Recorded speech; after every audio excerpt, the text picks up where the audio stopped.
students, in the last class we learned about ozone layer depletion, and in this class let us study a case study of air pollution, which is the Bhopal gas tragedy or the Bhopal disaster.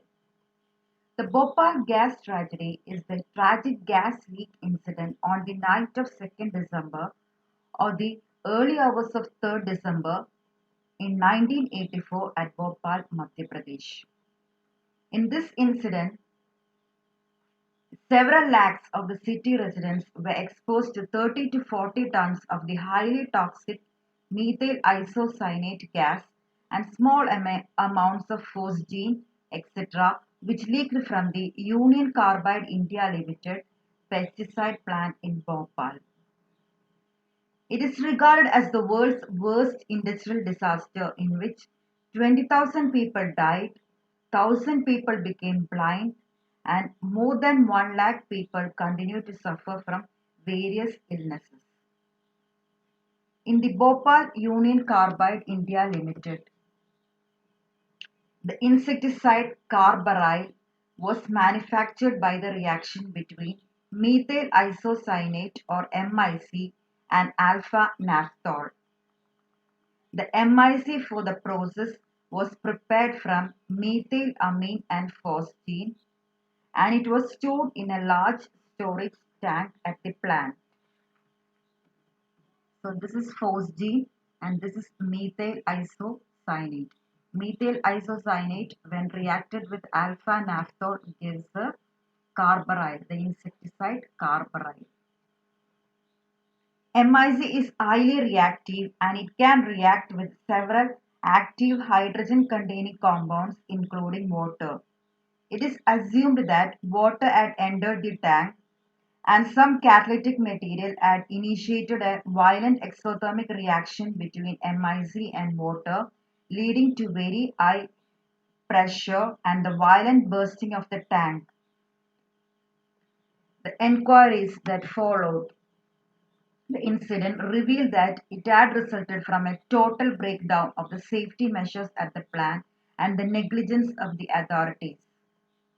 In the first place, the plant dealing such toxic material should not have been allowed to function in a heavily populated area like Bhopal. Further, MIC in the tank was filled to 87% of its capacity, while the maximum permissible level was 50%.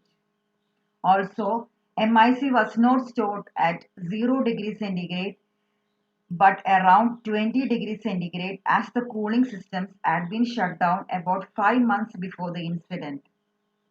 Also, the scrubber, which could have neutralized the gas with caustic soda, had failed to work because it did not contain caustic soda. Also, the flare tower, where the gas could have been burnt off, also had failed to work. The safety valves, vital gauges, and indicators in the tank were very defective.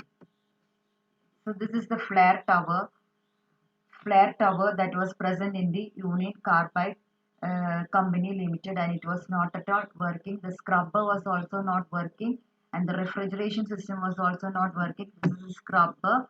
You can see the outline of the factory. Okay, so this is a Bhopal gas tragedy incident.